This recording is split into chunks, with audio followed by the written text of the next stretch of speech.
Coming in at number 6 is Jesus, Divorce, and Remarriage by Gordon Wenham. This is a very small book. If someone is interested in this topic on a more detailed level, I would recommend Jesus and Divorce by Gordon Wenham and co-authored by William Heth. But this book is a helpful introduction to the topic. It's very short. It's almost like pamphlet size. The only reason I have it higher listed is because I think the topic itself is worthy of investigation and highlighting. It's one of the more important topics in the church that Christians need to get a handle on. Wenham is an accomplished Old Testament scholar. He's contributed to reputable ministry publications like Ligonier Ministry. He has Old Testament commentaries that are very good. I use them as a reference in preparation for my sermon series on Genesis that I've been preaching through. Wenham takes the traditional view on marriage, which is that divorce and remarriage is always adultery. That as long as there's a former spouse still alive, it's considered adultery to remarry in the lifetime of that spouse. But if they die, they're free to remarry. Now, his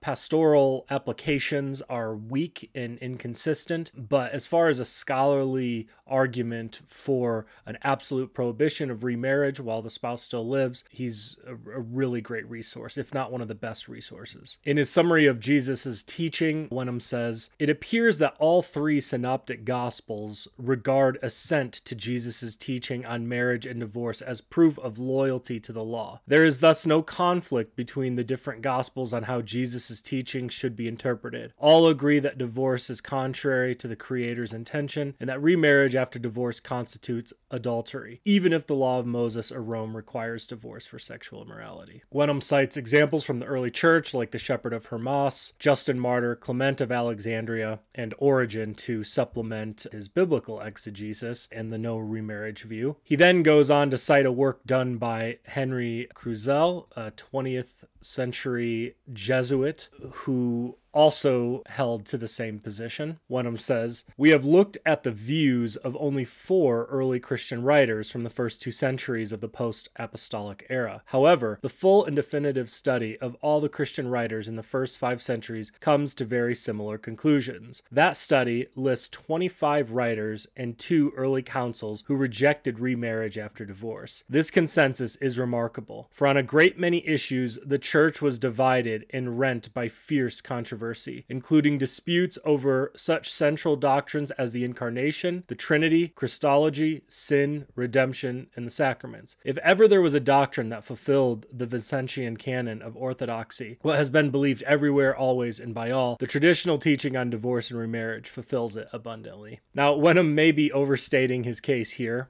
but it is a remarkable consensus in the early church. There were a minority number of dissenting opinions. I think Origen mentions bishops who permitted remarriage contrary to the teachings of Christ. Ambrosiaster is one such writer that affirms remarriage after divorce. But in general, the no remarriage view is certainly the majority view of the early church. It's a good book if you're just getting into the topic. I think Jesus and Divorce by Wenham is better, but if you're also looking for something that takes this issue and applies it to yourself and to your church and to culture and politics, how these things interact with each other, I would recommend Contra Mundum Swagger by yours truly.